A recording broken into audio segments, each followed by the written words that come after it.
Thank you all for being here this morning. We anticipate a few people will continue to flow in at this point. So good morning again. I'm Tricia Christensen. I am President and CEO of the Modesto Chamber of Commerce. We were thrilled to have you join us today. This is the first time we've done a forum-type program in a very long time. It's new to the team that we have today, and we're finding the process really exciting. And I give those running right now a lot of props because it takes a lot of energy on my end. I can't imagine what it's like on your end. So just a couple things I'd like to share. Throughout the event, feel free to write questions down that you have for the candidates. It doesn't matter at what time you do that. Write down which race or which candidate that you're wanting that to go to. They will be collected from the chamber staff. I'll have 2 people wandering around at different times throughout the event. Hand them to them, they'll give them to Dave and I, and then we will be handing them to our moderator when the time is right for that particular scenario. So with that, I would like to invite the candidates to come up from this side, if you could, and join me in the front. And I would like to thank Dave White and Opportunity Stanislaus for being an excellent co-host for this whole process. So thank you.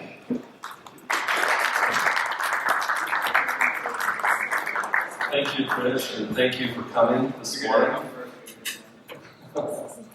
We're so grateful for the candidates to take time out of their busy schedule to come and be grilled about questions about business. So we're hopeful that this will be an event that we all can really appreciate. I'd just like to say a couple words that we are very excited about the future of this county, this city, this region.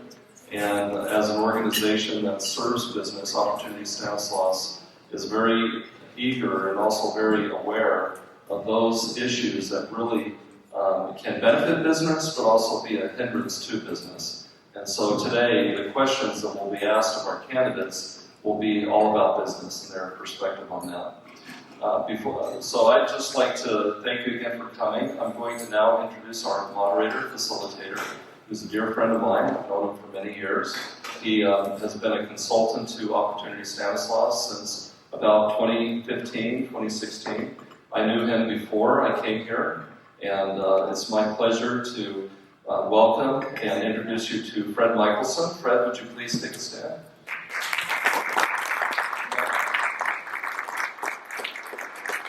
Just a little bit about Fred. At our staff, we really grown to love and appreciate Fred. He is known for his one-pagers, and he comes from a long... Why don't you have a seat here, Fred, just for a minute? And Is this not going to be roast Fred? No. So a little bit about Fred. Fred grew up in Southern California, played basketball for Pepperdine University, was born in Kansas, and then moved to Southern California. And he worked for Southern Cal Edison, Edison International, senior vice president when he retired. He had customer service, 6,000 people reporting to him as part of his duty. He was also the chairman of the board for the Orange County Business Council. So he had a lot of experience in economic development, business support. He later became the chairman of the board for the American Cancer Society. And so he is well known throughout the country, has been a consultant working with strategic planning, fundraising for many organizations around the country. Over 100 organizations have used his services, and of course Opportunity Stanislaus has as well. He is the brainchild of many of our programs. We've worked very closely together. We worked together on establishing Volt Institute, which is now a very popular advanced manufacturing training center, and other things. And this last campaign and plan, as an organization, we decided to get involved in policy, which is a new thing for us. Chamber's been involved in policy for a long time. We did so because we recognize that there are things that are happening in Sacramento and Washington, D.C.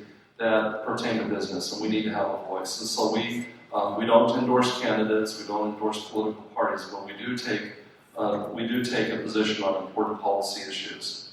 And in fact, we created a CEO roundtable, which is made up of top CEOs in the region, to be our policy arm as part of Opportunity Stanislaus. And we just recently took some policy positions. So we're very glad to be here, and I'll now turn the time over to Fred Michelson, who will begin our program. Fred.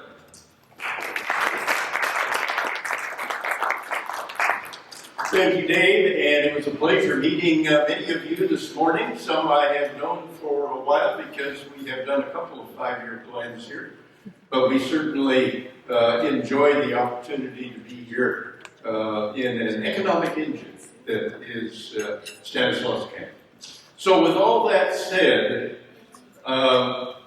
one thing I don't want to hesitate to say, how many of you have seen situations where someone didn't know there was a hot mic and they said something? Let me look at our candidates in the eye and say, that mic is hot. There you have it. He trained well, you see, immediately responded. So the bottom line is just teasing, but we didn't want to have to worry about buttons being pushed and so on and so forth. So you'll be passing the mic and away we go. All right, so some quick process information before we begin. You see on the platform that we plan to have 6 candidates for our 3 Lincoln offices with us this morning. For State Assembly, Mr. Ron Alamines and Ms. Jessica Self. For State Senate, Ms. Marie Alvarado Gill and Mr. Timothy Robertson. For the Modesto City Council, District 5, Mr. Narenson Gorio, thank you. And Mr. Jeremiah Williams. Unfortunately, Mr. Gorio was unable to be with us this morning. He had a last-minute business conflict, but he did get a hold of us and explain what the situation was. And so Jeremiah was working the room at about 5 this morning. I have no doubt that he will fill considerable time. In fact, I'll probably have to watch the 2 minutes for each response. So our process this morning will begin with 3 specific questions for the State Assembly candidates. They will each have 2 minutes to respond to each question, and then I will ask opportunities Stanislaus and the Chamber, Trish and Dave, to select a key question that you have filled out on your index card. So, write them down and get them to the Chamber representatives who will be circulating around the room. And I'll ask Dave to select a question that would be appropriate and to be intended. So with that said, we will follow this format. I will call upon the person with questions that we have developed that are pivotal to the electorate here. I will call upon them in alternating order so that no one has to go first and the other one goes to school on the other one, but in fact, we'll alternate, and so I'll be sure to make that happen. And then we'll start with the State Assembly, we'll move to the State Senate, and then we'll move to the City Council for Modesto. So that's how this is all going to work. Let's begin then with our candidates for the State Assembly. Mr. Allen, crime has become a very hot issue throughout California this year.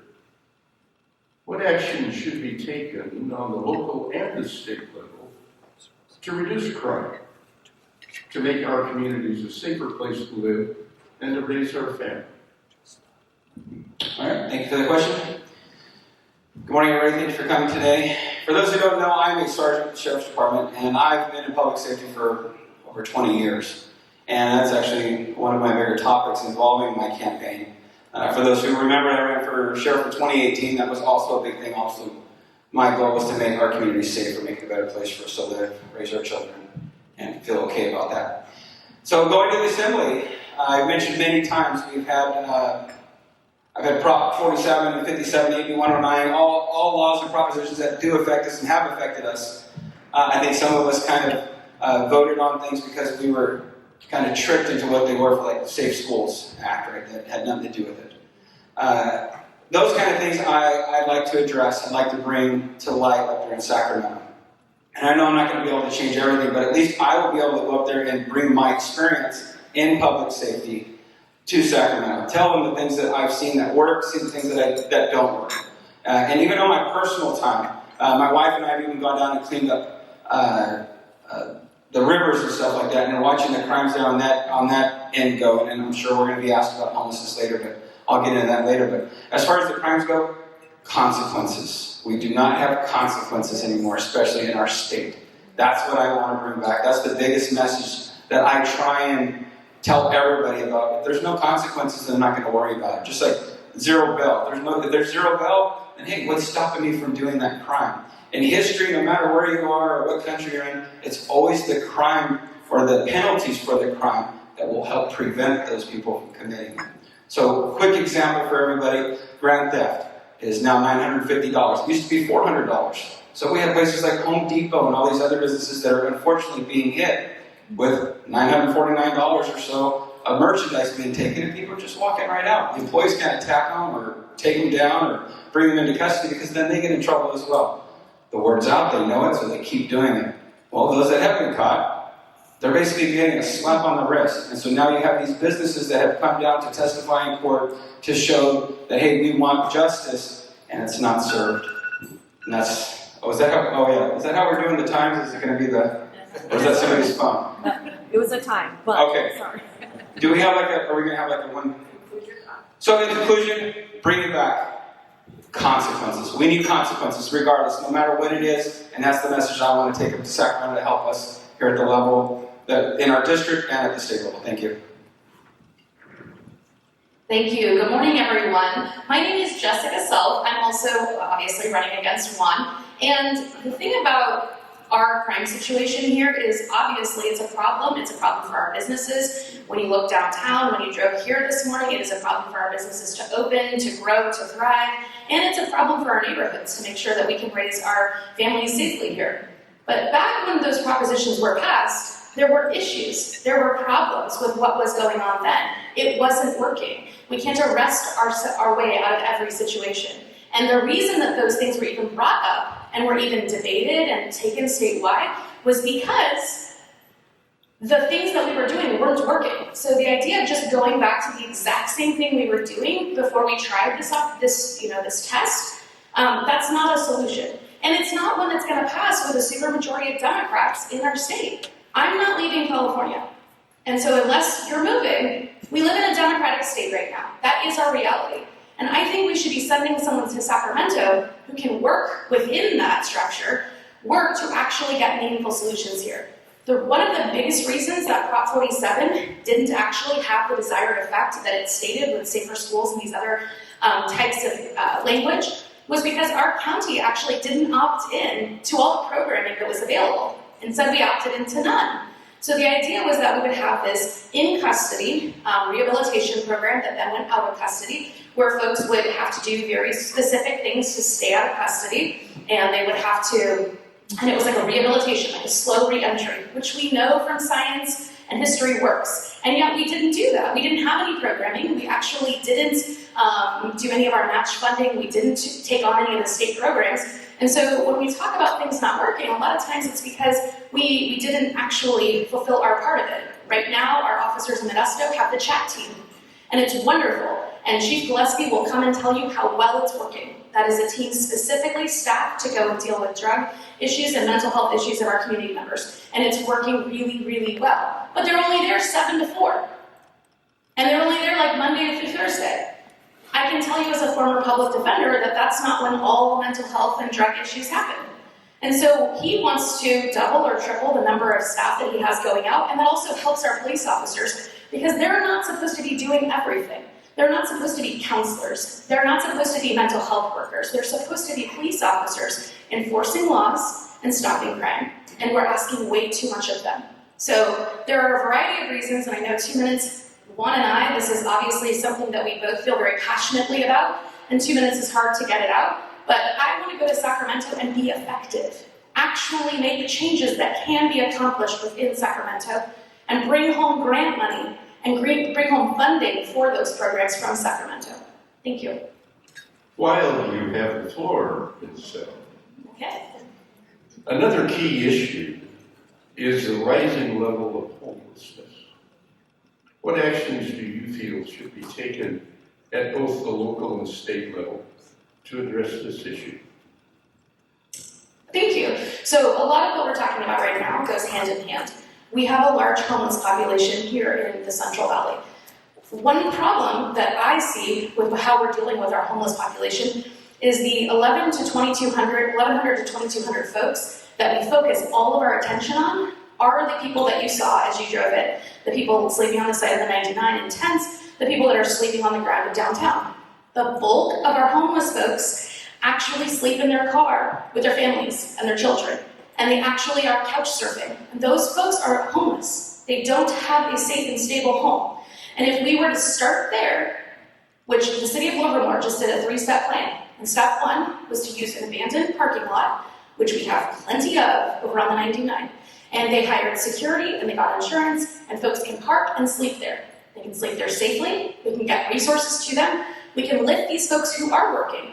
Most of them are working, and we can lift them out of those situations and get them into homes, stable homes where they can eat and feed their children and live. And then we have resources that we can focus on these other folks. But if we focus all of our resources on some proportionate amount of our homeless population, it's not fair, it's not equitable, but it also doesn't help us, right? Because we're using all our resources for these folks, and they're the least likely to get into housing quickly. We know that, right? A lot of those folks don't want to be housed. And so we should be using what we have to get the folks that can be lifted out immediately out, and then we can turn to proven methods. There are other cities around the county that are making this work. We've got to try new and innovative approaches to this. Thank you, Mr. Alvarez. All right. So I put homelessness in 2 categories. Transients, the one that we're speaking about, probably the ones you see every day in front of the businesses, sleeping there, doing what they want. And then you have the homeless, like we were speaking of, those that have been displaced from a house. Maybe they lost their job. Maybe COVID did something, or whatever the financial problem that put them in their problem or in their situation that unfortunately took them out of their house. Transients goes back to my crime thing, the consequences. I can't have, as a deputy or as an officer, going to a call where there is somebody, say there's a business call, hey, have this guy in front of my business. And then he won't leave, he won't do anything. Well, we used to be able to go there, speak with them, find out, hey, maybe they were on probation, or maybe they consented to a search. We found something like drugs on them or some paraphernalia that, hey, that took them to jail. And getting back to some of the programs that were talked about, that's how some of these people got into programs, is because of the arrest. People seem to think that arresting somebody is a bad thing, but it can actually be a good thing. It can start them back onto a path to better their lives. I was a bailiff in drug court in Prop 36 about 15 years ago. Maybe 10 years ago, I forget. Anyways, we do our graduations there. And I remember I was the bailiff. Judge Sue Siefkin was my judge. And one of the graduates wanted to thank her bailiff. That was me. I'm like, what do you want to thank me for? Like, well, you arrested me. You're the one that got me into this program and started me back onto the path to get my life back. So thank you very much. So I get that. I used to get that a lot when I was a patrol deputy. People thanking me sometimes when I would arrest them because they realized that it wasn't me, it wasn't personal, it was business, and I was helping them to get out of that situation, which then would help make them a better person. So bringing back again, like on the first question, consequences. We need consequences. These crimes are still there, but unfortunately, California has decriminalized these crimes. I used to do heroin, meth, cocaine, all those things used to be a good felony hook. They're a cite. I give them a citation and they're off on their way still. Or we don't do anything because sometimes it's not even worth it. If you think about it, I give this person a citation. They now have to come to court. There's a judge, a court reporter, an attorney, the bailiff, everybody that's involved, the person testing the drugs. Summarize, please. So we just spent all this time doing all this for an issue that's maybe going to be, again, a slap on the wrist, if anything, maybe informal probation. So it goes back to, again, bringing back consequences is what I want to do. Thank you. I can keep the mic, right? You do. Okay. If fast learner. Story.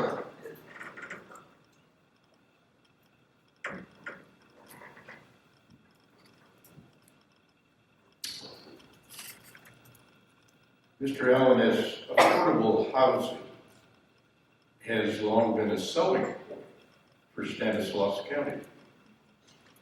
But the cost of housing has risen sharply over the past several years.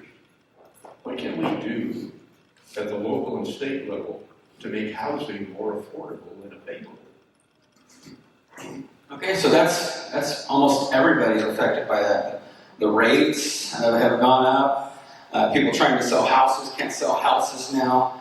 I want to take it down to just a lower level because there's so many factors that are involved with that, with inflation and stuff that are even going beyond even our state.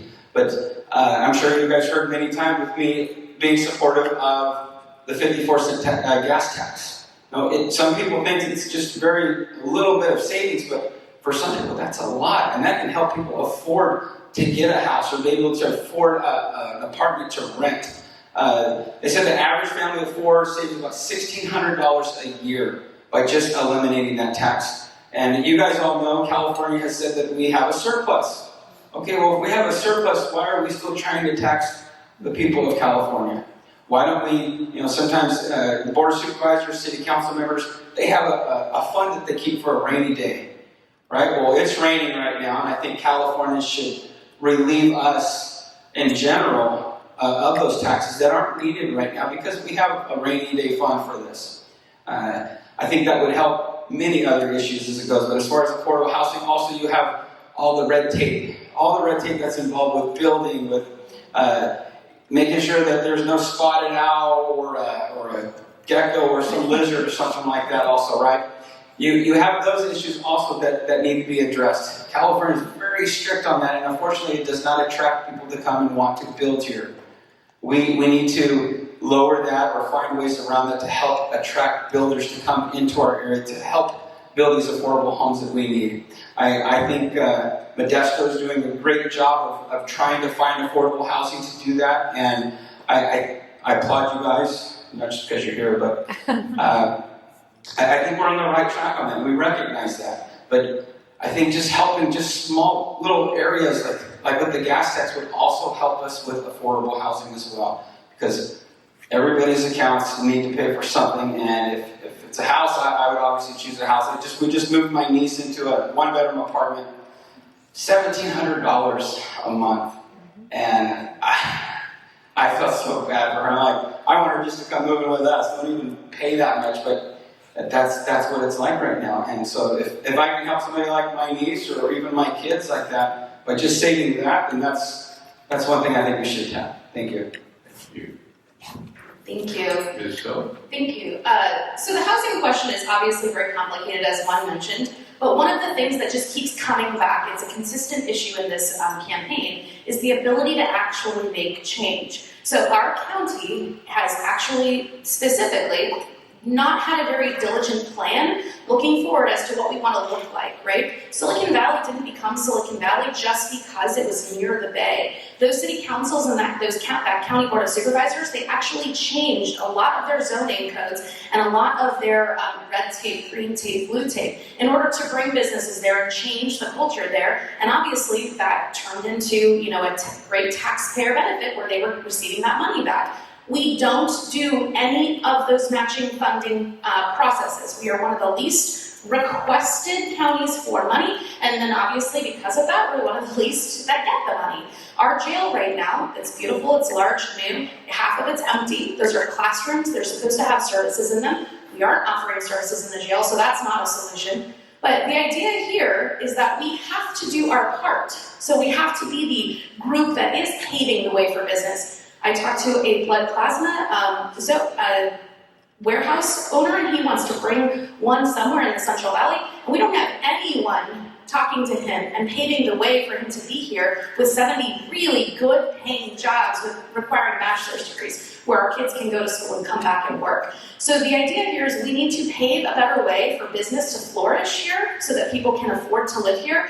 And then with housing, there are tons of people who want to build in California and who want to build in our county. They're just not being able to in an effective and in a cost-effective way, so they don't come here. But that's not because of the state of California. That's because we don't have folks here who are making those decisions to make it easier for them to build. And every time we build a humongous thing out there with 3 bedrooms, 1 bath, or 4 bedrooms, 2 bathrooms, it's a huge community, we also need to require, this is a thing that happens everywhere, some amount of that to be low-income housing. It could be apartments attached, it could be condos, it could be duplexes attached. And that's how you deliver community. Downtown shouldn't be the only building that's 4 stories high. We should have loft apartments downtown. There's 1,000 things we can do if we actually start doing anything. We make a plan, we get financing, and we get the plan accomplished. But right now, we're stagnant. And so whatever business wants to drop on us, we just say, great, thank you. We're not helping business, we're not helping ourselves to be the community that we would like to be in the future. Thank you, guys. Thank you. If you'd keep the mic, please. The first question from the audience, which has been handed to me. Cal OSHA placed special regulations on industry to protect workers during the pandemic. They are now considering making these regulations permanent. What is your opinion on that? Great. So Cal OSHA is needed. It's a necessary body. It protects workers, and it came about through a lot of hard work, usually from labor unions fighting to have different protections in the workplace. And for those that still make sense post-COVID, it only makes sense that as we go as a community forward and things happen and we learn new things, that we take those and we add them, right, to our lives. Maybe zooming in is now better for many of your businesses, and that's something that you incorporated and you kept.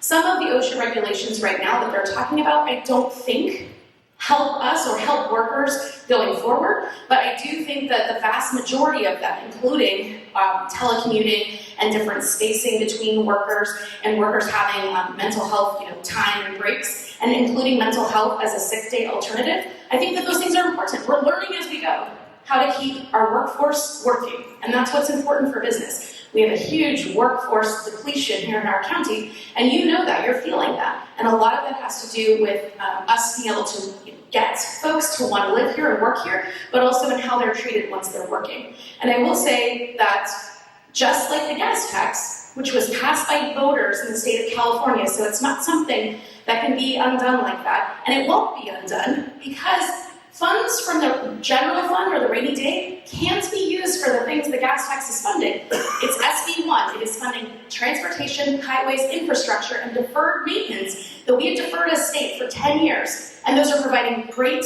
union jobs.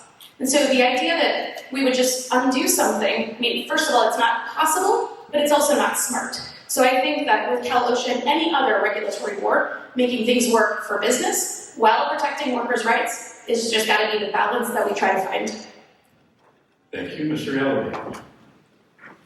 Okay, so from what I understand with OSHA, Cal OSHA, I understand they're there to protect us. They're there to provide regulatory things as far as wearing helmets and not having a wooden ladder and those kind of things. But as far as the COVID portion goes, and I'm sure employers in this room as well understand, is they're also getting into COVID pay. So I now have to pay for you to be off for whatever it is, a week or so, and I got to provide you COVID pay. Well, am I getting reimbursed for that? Is that something that was built into that? That's something that also needs to be thought of. I have deputies that have at least 1 week on the books that they can leave and go do COVID. And all they got to do is call me and say, hey, I tested positive. And we have home tests now that they can just, here it is, I'm off for a week. Okay, that's a big government agency that I work for that's going to cover that. But for the smaller businesses, can you imagine your employees being gone for a week at a time here and there? I think that needs to go away. I think that needs to be a part that needs to be the biggest part that needs to be addressed. I understand making sure that there's protocols and making sure that we're safe while we're at work, but they also need to think about the employer as well. How are they going to stay afloat? How are they going to still continue to do business? How are they going to stay in business? Those are other things that need to be brought and addressed. The governor by 2035 wants us to all be in electric vehicles and stuff like that, right? Sounds like a great idea. I'm a big fan of solar. For those who know me, I'll use solar when I'm on backpacking trips and stuff like that. We still use gadgets, so I'm a big time solar fan. We just won't have the infrastructure for that. And for like going back into the carbon portion, is the infrastructure there for us business? Is it a reality that can happen? It was going to be my biggest question for that. Again, I don't know all about what the question is about, but are people brought into the table that it's actually going to affect? That's my biggest problem with government. I'm sure you guys have moved into a building where, say it was for the mechanics, and then the engineer builds it, it's done, the mechanics show up, and they're like, where's all the plugs for us to put our things in, or where's the air hoses? Those kind of things. That's problems that we have with government. So my biggest question is going to be, were businesses brought in for this? Is it going to be a model that they can actually put into play that is actually going to benefit them and bring them to a more profitable business? Thank you. So the idea that we're going to be carbon neutral or that we're going to all be in electric cars and have our jets in households, it's what I think everyone wants to see. I don't think there's anyone who wants to just continue to stay where we are, or not move forward towards a better climate. That being said, the Central Valley is almost always hurt the most when these changes are made, especially drastic changes like what we're talking about. I can't afford an electric car right now with the prices that they are and with the few that we get here in the Central Valley, and we don't have the infrastructure at all in the Valley to pay for that. So the problem comes is that we need people that are in the Central Valley, strong legislators who are able to go to the state and who are able to sit at the table and bring the concerns of their residents forward, because those are great ideas and those are great possibilities. And I would love our workforce and our businesses here to be the future, right? To be the people that they go to for these great jobs, to be businesses that are, best in the country. And because of that, we're bringing in the best workforce and we're making the most money and we're putting out the best product. There's no reason we can't be that area. But the problem is when the state legislates these things from the top down, there are problems. And one is right. When we talk about criminal law, and I work in the trenches, so does he, we know exactly what we need. When we talk about homelessness, we never talk to social workers, we never talk to the chat team, we don't bring anyone who works with these folks to the table. We need to bring local stakeholders to the table, and then our job is to fight in Sacramento to find pieces of the budget that we can have for ourselves, that we can bring home and match grants and make and work for business. Our job is to work for you. And our problem right now is that we're lacking that representation in Sacramento. And I want to be that person who can go there and actually be effective, who can work within the structure that is there and bring home the funding for all of these projects, but also the person who stands up and says, no, that thing that you're talking about, it's not going to work for us right now. Or, sure, if you want us to do this thing, then we want you to match with rebates. Just like with Cal OSHA, they do match those rebates to the workforce. They give the business the pay for that week. We need to have those match funds, otherwise we're not going to be able to stay at the same level of the state or thrive. So thank you very much, and thank you so much for having us. I think we're probably done. She also is a quick learner about being done. Ladies and gentlemen, let's show our appreciation.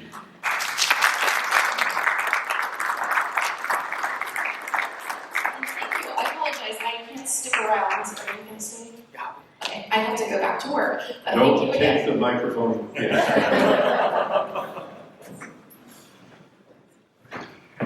And now we move to our candidates for the state senate.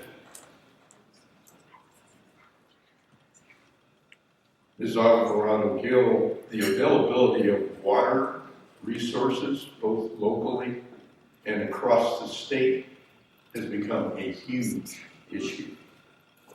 What action should be taken to remedy the situation while protecting the agricultural industry?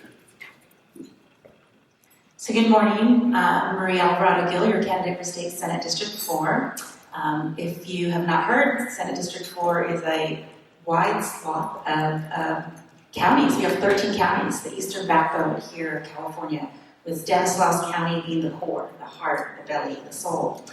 So ag is very important to this district because there are so many different areas that have different needs, and water is the number one, if not the 1, 2, and 3 issue of this race. So if you ask me if I was in El Dorado, the answer would be very different in terms of what the farmers need in El Dorado, as in Calaveras or Amador, where I live.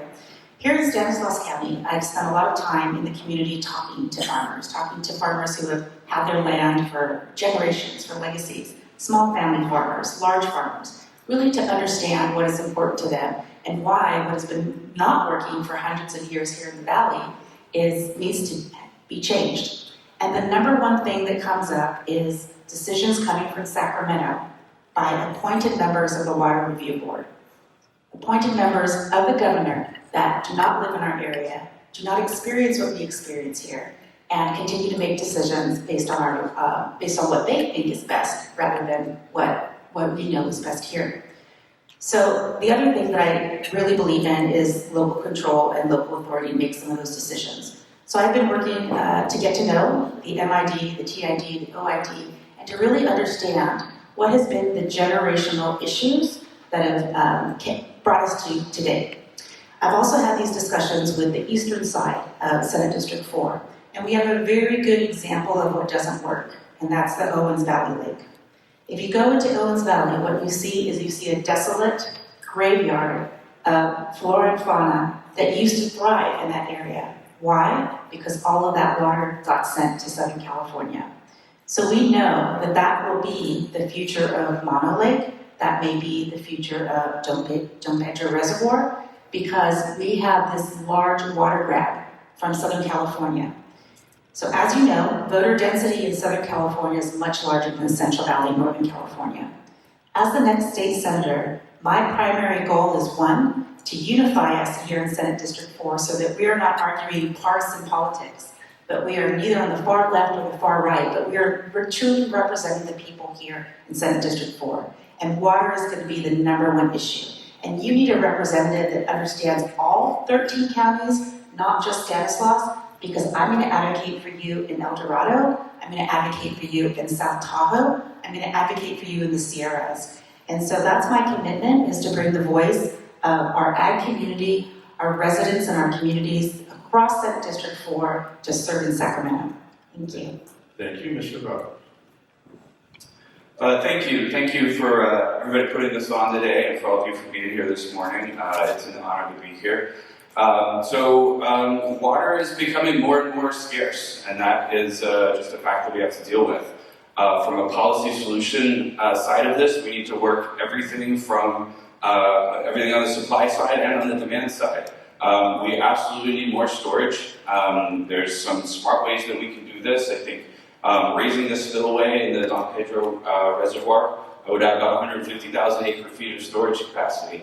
And that would be a simple one, but we need to do more than that. I think the cool opportunity that we have here around storage is that building massive new storage projects is a big Sacramento political puzzle. And while many of our local water agencies and our agricultural interests have been fighting for this, I also am supported by the California building trades, and they would love to build something like this. So bringing those entities together that don't always work together to say we have common goals is a good theme of what I want to do in Sacramento. Bringing people together and establishing the different concerns of different entities and figuring out how to solve our solutions. Now, it's not just about storage. We have a whole water infrastructure that we can improve on, from adding and making sure that our canals and our ditches aren't leaking, to do water recycling, stormwater capture, really every tool in the tool shed. I'm really interested in evaporation reduction policies. I think the solar canal project that TID is working on right now is really, really cool. If you haven't heard about it, we've got several miles of canals being built solar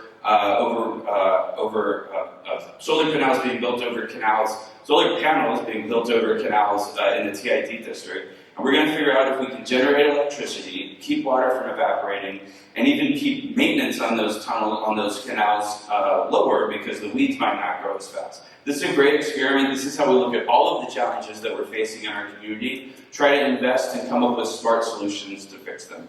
We put all of these together. Farmers have already done a whole lot farmers and ranchers have done a whole lot of work already to use less water at the user end. We need to help them out throughout the system and make sure that we have more water that's getting there. Thank you. Thank you. I'm going to circle back with the same crime question that I asked of the assembly candidates. Crime has become a very hot issue throughout California this year. What action should be taken on the local and state level to reduce crime and make our communities safer to raise our families? Great, thank you. Crime is a problem. I think everyone has mentioned that our businesses feel vulnerable and are vulnerable, and we need to do something about it. I believe that some of the solutions that we talked about earlier that have been happening in Modesto are great. So the HEART program, so that there's non-sworn officers that can focus on the homeless population.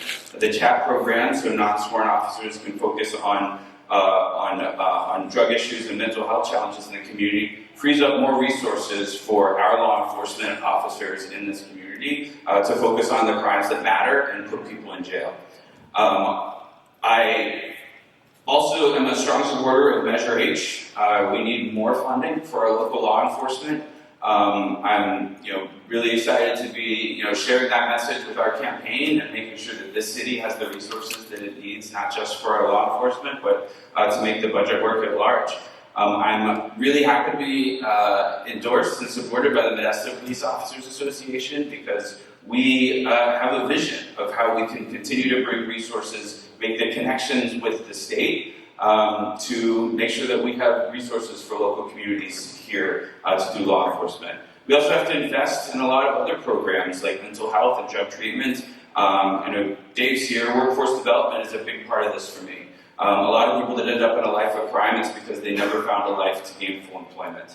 And through the workforce board here, which I sit on, Opportunity Stanislaus and the Volt Institute are a couple of really great examples of this community moving that issue forward. Also bigger picture things like Stanislaus 2030, which I'm on the executive committee to. How can we build our economy, build our job capacity to help people find their ways on a path to economic prosperity that will prevent them from directly into a life of crime? Thank you. Would you repeat the question, please? You bet. Crime has become a very hot issue throughout California this year. What action should be taken on the local and state level to reduce crime and make our communities a safer place to live and raise our families? So crime for me is a really personal issue. It's not political. I hear a lot of political talk, but what I really want to bring forward is the impact of crime, not only as we as individuals, our businesses, and our communities. So I grew up in the Bay Area. I entered the foster care system very young. For most people, they would have said, first generation immigrant of color, growing up in the inner city. I had one path. I was recruited for everything but college. So you can imagine, gangs, drugs, sex trafficking, okay? What saved me was education and that pathway to education. So for me, I believe we need to understand where crime originates and why do we have this cycle of poverty, this cycle of drug abuse and domestic violence that continues to perpetrate generational poverty, which then opens the door to crimes. We also know that many families immigrate here to the U.S. for opportunities. I value that. I saw my parents did that, my uncles, my aunts, immigrate here for better lives. All of them opened up businesses and were able to live the California dream like I did. But what I also know is there is an increase in drugs and human trafficking across the border. And that we, the local governments, the local jurisdictions, we're responsible for caring for the outcome. How is that right? How is it that our federal government is allowing this infiltration of drugs and crime into our communities, yet we are absorbing the costs?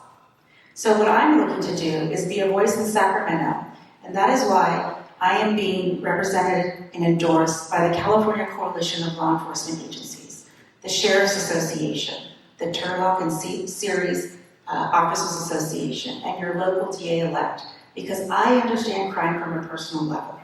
And I'm able to bring the voice of reason, of knowledge, of building programs from the ground up. I started the very first Children's Interview Center in Contra Costa County, which allowed a safe place for children who have been victims of domestic violence and sexual abuse to tell their stories so that we can prosecute those criminals.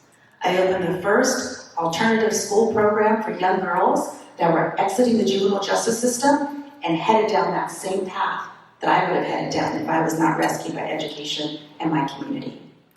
Summarize, please. Yes, by partnering with law enforcement, social services, our county office of education, and being a strong, fervent voice in Sacramento to ensure that resources are invested in our young people and programs in the community that allow us to cut the knees off of crime and criminals before it becomes rampant. That's my answer. Thank you. I'm going to circle back to another assembly question as I watch the audience interest in this area. And that again is the rising level of homelessness. What can be done at the state level to help us here?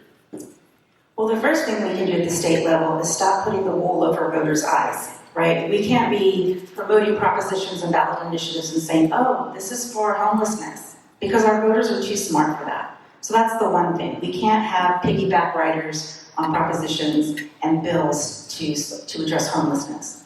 The other thing that I believe is you need to look at why people make the choice, because it is a choice, to be homeless. So we have wonderful programs here in Modesto and Stanislaus. I've seen them, I've heard about them, and I have seen them work. There is a cross-section of people that just need that extra hand up. Not a hand out, but a hand up to get them out of that situation. Access to mental health services. We've seen the state invest lots of resources in these next few years around mental health services, not only in the schools, but in that transitional age. The number one age that we see homelessness is from 18 to 24. Why? No one can afford to live here in California. Between my husband and I, we have 6 kids, and we both have great jobs, great careers, great businesses. From 18 to 26, all our kids live at home. Now, not all with me, because I wouldn't allow that, but with in-laws or grandma or other relatives. The reality is there's no such thing as affordable housing in California. That has gone out the window. Life in California is not affordable. So it's not really an issue just around homelessness. It's around the cost of inflation, the cost of a gallon of milk, the cost of filling your tank. All things that have exasperated here in California and have made this a state of chaos. We are the 5th largest economy in the world, yet we still have homelessness in our streets, in our neighborhoods, right in front of our businesses. So for me, this is taking the wool off the voters' eyes and saying no more. No more are we going to elect governors, legislators. We're not going to elect people that do not truly care about California, do not truly care about the people, and do not live the lives that all of us live. This is an elite grab at your tax dollars, okay?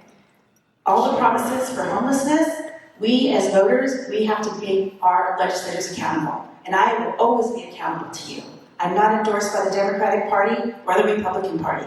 I'm endorsed by the voters, and I'm here to work for you. Thank you, Mr. Robertson. Thank you. So first I want to acknowledge all of the amazing work that our local communities are doing around the homeless issue. It's still a problem and we have a lot of work to do, but from mental health services, the city's put resources into this, the police put resources into this, nonprofits, the Salvation Army, everybody's doing their part in trying to solve this problem. I want to say that one of the challenges that I see in issues like this is that when Sacramento is coming up with its solution, it is largely a political solution. That there's a kind of a press conference, and this here we've got this new idea that's going to fix homelessness. And what they fail to do is communicate with the people that are on the ground who are actually doing this work. And there's no one-size-fits-all from policy from Sacramento that's going to solve homelessness in the state of California, which, as all of you know, is not just a Modesto, Stanislaus County issue. It is all over California. So what I want to see is longer-term planning from the state of California, where we are working with stakeholders in the communities that are doing this work, identifying the programs that are working and investing in those that are helping. We certainly hopefully are not going to turn away assistance from the state to help bring resources to these communities that desperately need our help. We just need to make sure, and it's my job to make sure that when they're planning how they're going to be distributing those resources, that we make sure their plans match the things that are actually going to work and the things that make sense to our community. I'd say broadly about the economy, I've talked a little bit about workforce. Like just one great example of this is the Downtown Streets team, which in part the Workforce Development Board helps fund. You see them, what a great idea. Getting people who are on the edge, some employment and helping clean up our downtown, and it's such a great it's such a great image to see folks that are out there, and you see them every day out there cleaning up our streets. Again, building a better job economy to help people afford housing in the situation that we have is really important for these folks that are in the middle, living in their cars, as folks mentioned earlier. We also have to work on our housing supply, which we might not be getting this question, but it is a very challenging development environment in California, and those are the things that we need to work on. How can we cut the red tape that is preventing new profitable housing developments from being built in this district? And that means working with developers, working with the real estate industry to say, what is it going to take to make these types of projects pencil out in this environment where labor costs and materials costs and everything else about doing this is more expensive? Is it working with local communities to ensure that we can build denser communities so that there's more lots to sell? Do we cut some of the permitting processes? Can we streamline development agreements? Like, what can we do to make these projects pencil out? Summarize, please. This is work that I've done locally, and work that we want to continue to do and make sure we're bringing these resources to help the homelessness and the housing crisis that we have in California, to help bring real solutions to these communities. Thank you. I have a question from a small business owner. The question says, small business owners have been severely impacted by COVID-19. They've lost customers, have difficulty hiring, and are plagued by a myriad of state and federal regulations. What will you do to help small business? Yeah, so this is a great question. So, throughout my career, and especially through this campaign, we've met with hundreds of small business owners and small business workers and large business owners. The one theme that we get from everyone is that even large businesses, even some of the largest businesses in this community, is that they don't feel that they have a voice in Sacramento. And when I talk to folks in Sacramento, that makes sense. There's a whole lot of legislative influence from the Bay Area, from Southern California, from companies that are far larger than the ones in our communities. But when I talk to, who I hope to be my new colleagues in the Senate, they are sometimes surprised to hear about the concerns of small business owners in the Valley and large business owners in the Valley. Like, we need to do a better job, as representatives, sharing that voice of our businesses and making sure that in the policy development process that ends up in these regulations that might be overly burdensome on small businesses, that we're there from the beginning. And I am just really, really focused on policy and the words in the policy and how they end and what the outcome is. And so many times, the outcome of these policies, by the time it gets down to the small businesses who are the ones that have to deal with it the most, the outcomes are not even there anymore, right? The only thing left is the price that our businesses have to pay. And I'm committed to continuing to be that voice of small businesses, understanding, just one quick story, I don't know how much time we have left, but one example of this is the local butcher shop in McHenry Village. I was talking to the owner, and he said that there are two different, it's a whole meat butcher shop. Part of what they do is sell dog food and dog treats. And I was like, what are some of the challenges? And he said, well, dog food is regulated by the Department of Fish and Wildlife, and dog treats are regulated by the Department of Agriculture. So not only is there an entirely different inspector that is coming in for these two products that literally came from the same cow, or from the same business, the same process. We had two different government regulatory agencies that were responsible for making sure that these products were safe.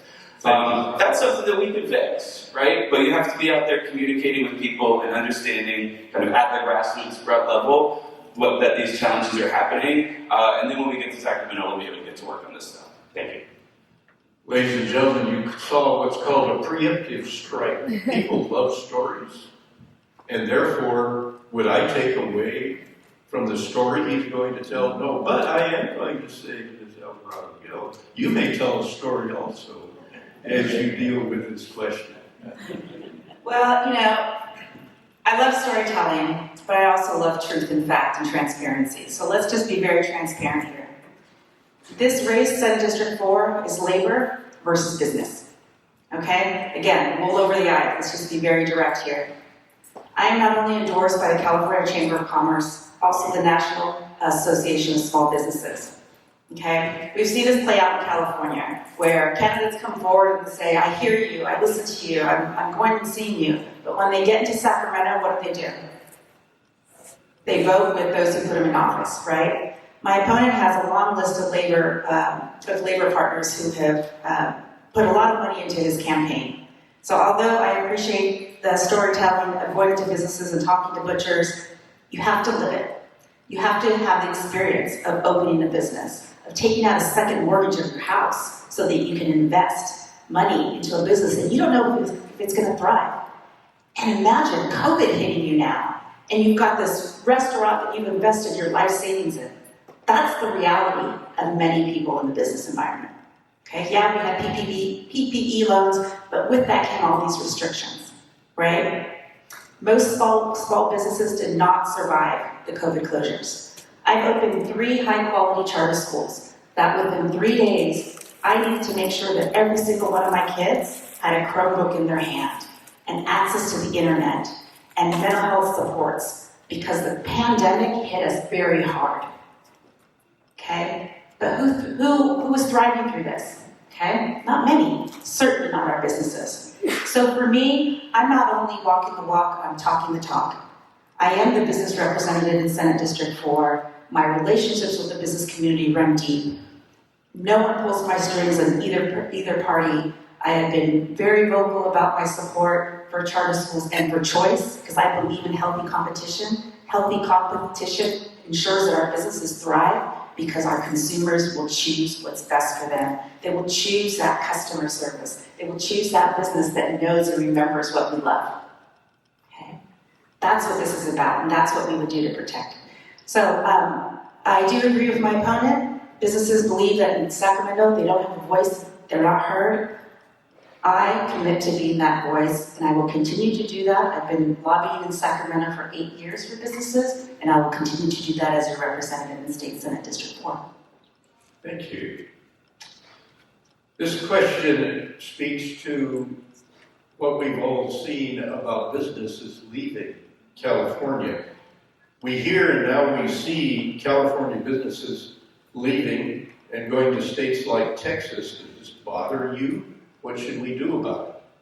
Well, it bothers me very much. Again, for me it's personal, it's not politics. So my uncle immigrated to the U.S. Over 50 years ago, started a construction business, raised my 2 cousins here. One of my cousins works in the White House, another one started a business, optometry business. And he picked up his construction business and went to Idaho. Why? Because in Idaho, he could thrive. In Idaho, he could pay off his mortgage in 10 years. In Idaho, he can build fabulous entry-level homes without all the restrictions around environmental impact reviews, around CEQA. And he's thriving there. For me, it's painful because I don't get to see my family. Right? And I know the stories for many of you as well. So one of the reasons I jumped into this race is because my grandbaby was born last November. And I love the experience of being a grandmother. My greatest fear is that my kids, my grandbaby, are going to leave California and I'm not going to be able to see them grow up. That I'm not going to be able to have that family Christmas, that family Thanksgiving, that ability to see him take his first steps. And I know that that is what a lot of you are thinking about and have probably experienced it. So California for me is home. This is where I was born and raised. This is where I've seen problems come and go, and I'm part of the solution.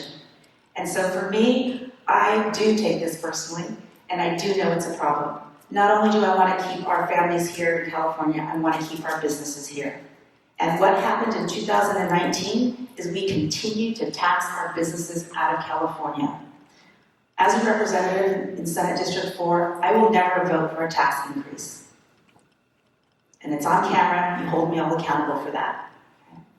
I do not believe that California needs to dig its way out of its problems on the back of businesses and people that work hard to take care of our families and take care of our communities. We invest in our communities, we donate to charity and nonprofits, we help our communities thrive. But the state can no longer have their hands in my pocket, in your bank account, or in your tills and your businesses. Thank you. Thank you. Mr. Robertson. So no one wants to see companies move out of California. Nobody wants to see them move out of the Central Valley. I think that what I've been most excited about over the last couple of years in this community is a couple of programs that are figuring out new ways to invest and support local businesses. So one, many of you might be familiar with Stanislaus 2030, which was kicked off by the county, but has had a long bipartisan business and labor, community leaders, education leaders process of determining what is the future of economic development in this county, and how can we more targetedly support the businesses that need it, and how can we invest in new businesses that are going to grow and help grow our economy. It's been really exciting. We're talking about working on the talent development pipeline, on working on business incubation, trying to get some of these resources that are going to be available, not just from the county. There's a lot of new grants and funding opportunities from the private sector that are really excited in the way that this county and the leaders of this county are coming together to plan for the future growth of businesses. I'm really excited to be a part of this, and I think that we have these opportunities to bring in money to the Central Valley and to the rest of District 4. And being in Sacramento is going to be helped to get some of that money from the state and the federal government, including leveraging workforce funds. Another thing that's really interesting that is coming directly from the state is the Community Economic Resilience Fund, which I'm also on the core team, and that is a regional economic development plan with San Joaquin, Stanislaus, and Merced counties. So this is a state program that has asked these three communities to come together. So we've had workforce boards, community foundations, business leaders to come up with a plan on how we could use a big pot of money to help businesses and help our communities recover from COVID. It's been really exciting because leaders, county supervisors, workforce boards, elected officials, business leaders from all three of these counties found themselves at the same table, because that's the way this statewide program works, is counties need to work together. And we're finding ways to become more efficient about the way we develop our economies, making sure that we're understanding of the relationships between these counties and the economies between them, and figuring out new ways to leverage these resources, again, to support businesses that struggle through COVID, and to work to develop new plans for new businesses that are going to create the jobs of the future. We have a lot of really promising opportunities here in this county and in District 4, and there's a lot of opportunity out there for us to attract investment in these efforts. I know that as a state senator, I'm going to be very well positioned to help bring money into these efforts to help your businesses and new businesses grow and thrive so that we can build our economy together. Thank you. This last question I'm going to insert is in all capitals, and so I knew it was important. How do you plan to actually get the ear of the governor to actually tell the story of our area to make real change here? Yeah, so this is about legislation. I mean, we can go directly to the governor, but really it's about putting your team together in the legislature, right? So I am endorsed by the Democratic Party. That is true, and I'm looking forward to being one of the supermajority in the state Senate. I have already had conversations with most of my future colleagues in the state Senate, and they know what I want. They know that the conversations that I'm having in this district, in every corner of it, is about people who feel that they're not being represented in Sacramento. And this is everyone from individuals to local agencies to counties. I mean, Stanislaus is the biggest county in this district, and sometimes they feel as though they're not getting the ear that they need in Sacramento. And there are 12 other counties, including Alpine County, which has about 1,100 people in it. So this is what I'm telling everybody in Sacramento and everybody here is that we're coming to Sacramento to represent the businesses, the communities, the local agencies, and the people of this district. And we're not going to, and we're not just going to like roll into what everyone else do and maintain the status quo. One way that I really want to do this is through grant allocation. So as the state makes grants, many of them are all but unapproachable and unattainable to local agencies because they require a grant writer, an economic development team, or some other set of expertise or staff that smaller local agencies don't have. We want to make sure that anytime there's some kind of state grant funding program that we put into the law that sets up the grant, some kind of technical assistance clause that ensures that these grants are accessible to all local agencies in this district, and not just, so many of them just kind of by default end up going to the Bay Area and Southern California. And they're all but limited from coming to this area. I'm very much committed to making it a part of the legislative process that we have technical assistance that provided to our local communities if they need them to ensure that we get our fair share of resources in this community. And I've had many conversations with senators in Sacramento that want to help me do it. Thank you. Thank you. So Fred, I don't think I'm going to get invited to the French Laundry, so I will never be able to have the governor's ear that way. But what I will say is, we know our governor has a pathway to seeking the presidential seat, right? We know that. And we're going to have another governor. I plan on having this seat for 4, 8, 12 years. So it's not just our current governor, but how do you build a relationship with the executive branch? So I would start here. Is one, I'm not a stranger to Sacramento. I serve as a state commissioner for the Advisory Board on Special Education. For the first time in 25 years, me and my team have been able to reform special education funding. And that takes a lot of political muscle, okay? I've also been able to serve on different ballot initiatives up and down the state of California that require working with both parties. Now, I'm not endorsed by the party, but the governor doesn't always vote with the party. For example, Proposition 30. Proposition 30 says they want to take taxes from you, they want to raise your taxes, and they want to put that money towards, a little bit of money towards wildfire prevention. Well, the governor is saying no to Prop 30 when the Democratic Party is saying yes to Prop 30. So we know that politics play out. The other thing is, I'm also endorsed by the California Women's Legislative Caucus, which is almost at parity. We have almost 50 women legislators in the state, okay? Also endorsed by the California Latino Legislative Caucus. Here in California, the Latino voter is moving from the minority to the majority. Now, many of those voters lean to the right. Because why? Because the Democratic Party has not adequately served the Latino community. So these are some things that are really going to be important, not only in the 4 years of being in the Senate, but as California continues to grow.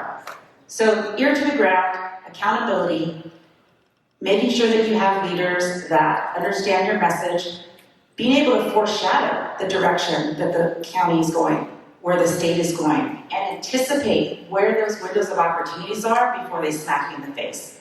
A slammed door in the face doesn't get us anywhere. It's those windows of opportunity. So I'm skilled in that. I've been experienced in moving legislation and helping people get elected. So now I'm putting myself out there to get myself elected, and I'm going to continue to move forward in the same core values that I've always had. I have not changed those core values, and I believe in saying what's right and truly representing the community, and that's what I'll continue to do. Thank you. Thank you, ladies and gentlemen. Let's show our appreciation for our state senator.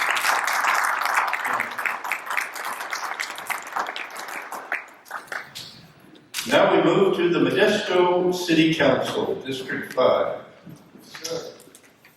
So you can ask me all 3 questions, and I'll answer in that order. due to the sake of time, and folks need to get back to work. You're talking about employees, employers. If they're not there when they're supposed to be, that's going to be a problem. So you can go ahead and give me all 3 questions, and I'll answer them. And we'll count on your perfect memory. Yes, sir. Well, we're not in Kansas anymore. True, and Toto is not around anymore. So, as a city council member, how are you going to balance the pressure of needing to fund more public safety and with the inability to keep the neighborhood parks open and clean due to the lack of funding? So a funding issue about public safety. The second question deals with homelessness and the number of homeless individuals and what's to be done in Modesto. And the third question is affordable housing. All have been addressed from a state level, from a local level right here in Modesto. How are you going to deal with those 3 issues? Okay, number 1, I am a supporter of yes on H, the public tax, the 1 cent sales tax. We don't have a spending problem with the council. It is more of a income problem. As you already have heard, there are so many people who are looking, or employers looking for employees. The income to the city has been down, and of course now that there is inflation, it's not going to get any better anytime soon. So we really need that 1 cent sales tax. It's $39 million to the general fund. The general fund is a $171 million to date, and by adding that, it would help. However, there's already $8 to $9 million that we are in deficit of that we need to cover. So even in the $39 million that we will receive, we will only have $30 million to work with, or $29 million, depending on where we're at. Now, to go to your second question, as far as law enforcement is necessary by all means. And there were some questions about crime. Crime is always going to be around. We just have to continue to nip it. We have to continue to work at it. And we need officers in our community. We need sheriffs in our community. And that 1 cent sales tax will help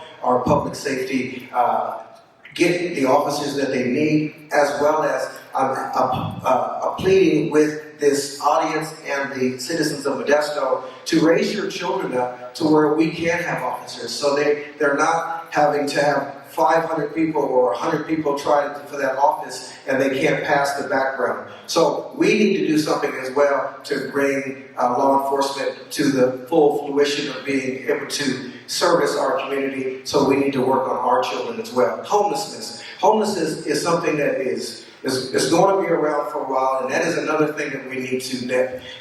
There's a young man who is in this room right now who was a resident of the Modesto Gospel Mission about 13, 14 years ago. As I served on that board, Modesto Gospel Mission, for 7 years, I truly understand the entirety of what homelessness is and then the categories of homelessness. Well, the young man that is in this room right now was a part of that system, but he moved up into, while I was on the board, into a position where he was a supervisor. Now today, in the last 3 years, this young man is now the executive director of the Modesto Gospel Mission.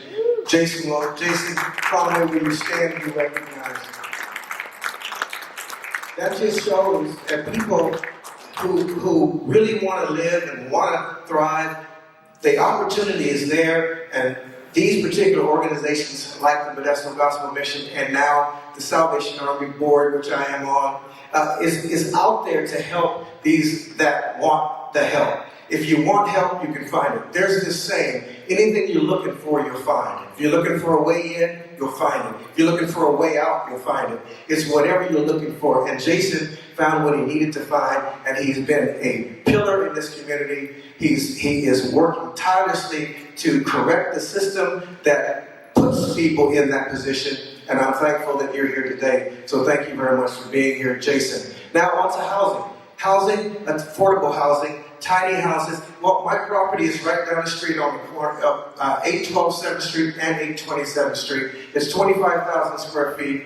It's where my business is. I joined the chamber in 1992. Bill Seavey says, anything you need us to do for you, just let me know. I said, no, Bill, it's whatever I can do for the chamber, because it's all about what we need to do for others and not what people need to do for us. And so with that thought, I have this property, and 13,000 square foot of that property will now be 8 tiny homes. You talk about, well, how the process goes. I've already signed a check for my application because it was already approved to put those tiny houses up because it's affordable housing. And one, it won't be $1,700, it'll be less than that, and it will actually have all the utilities paid along with their one charge. So we say we want to do affordable housing. I say we're going to do affordable housing. I say we're going to make the difference because it takes people like all of you. Maybe you have some property in town or on your ranches or people you know that can actually add to the increase of homes in our community. And not just increase of our homes, but affordable homes. I sat actually, Brian Clark with the Modesto Bee sat in my office about last year when we started talking about the council race and whatnot. I said, Brian, for 25 years, you guys beat up developers. 25 years, you beat up developers, and now the people that you want to work for you as editors can't even find a place to live. I said, what was wrong with that? What was wrong with that is we need smart growth. We need growth that's going to either be high rises, but we need smart growth. So the tiny houses, hopefully by this time next year, they'll be all completed, and there will be few more people off the street so that they can actually have an affordable place to live in the downtown area. This is a unique project. They're really close to the highway, to shopping, to the Gallo Center. But other than that, I am thankful for the opportunity to be here today in front of all of you. Most of you know me and have known me. I've been on 25 boards in this community in the last 32 years. I've been married 36 years. I'm sorry I left my ring in the shower, but I'll make sure I'll never do that again. Sorry, honey. And I'm very proud of my family. I have 4 adult children. One of my adult children are here, Savannah Williams, who did my website. Why don't you stand and be recognized, honey? So I'm a long time, 42 years in this community, and business, that's why I served on the Modesto Chamber of Commerce for 12 years, because I have a passion for businesses, and I want to see them thrive. I understand what it takes. And I can take that same learning that I've learned to the city council. I've been a community servant, and now it's time to be a public servant. God bless you. Now, a two-mic man. So with that, ladies and gentlemen, one more time, let's show our appreciation. God,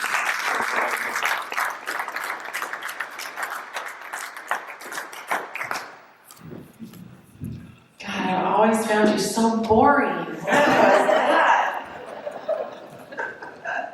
Well, I'm just going to thank you for just bringing it. So I do want to touch on something that you kind of sparked for me. Obviously, you hear a lot of passion. You hear a lot of personal care and concern to invest in our community and our people at every level, obviously. People ask me as the chamber lead often, you've got to be so focused on business. How do we really support business in our community? You have to acknowledge that you're supporting the employers and the employees and the families, because they all have families. They're raising their children here in our community. We have to be supporting our education, care for the people that are living in our streets, trying to find their way out. So let's just consider that they all brought passion today, and that was awesome. So, general housekeeping, we didn't mention, we were not intending to be spying on you, but we have recorded today's session. And so it will be processed and uploaded and on the Opportunity Stanislaus website and the Chamber website, so it'll spill over to social media, so feel free to share it. Anything I missed? I'd just like to say thank you, and thank you, Trish, for this wonderful opportunity to partner. Yes, of course. And, thank you to the DoubleTree Hotel for hosting this today. Yes, thank you. And Jeremiah, I would follow you into battle anywhere. Thank you, Dave. But we appreciate all the candidates, and no matter what happens in the election, I think we'll be very well represented. So thank you so much, everybody, for taking part, and thank you for taking time out of your busy schedules today. And so let's go out and make some things happen here in Modesto and Stanislaus County. Thank you so much, Fred. Let's hear it from Fred. All right, have a great rest of your day, everyone. Thank you so much.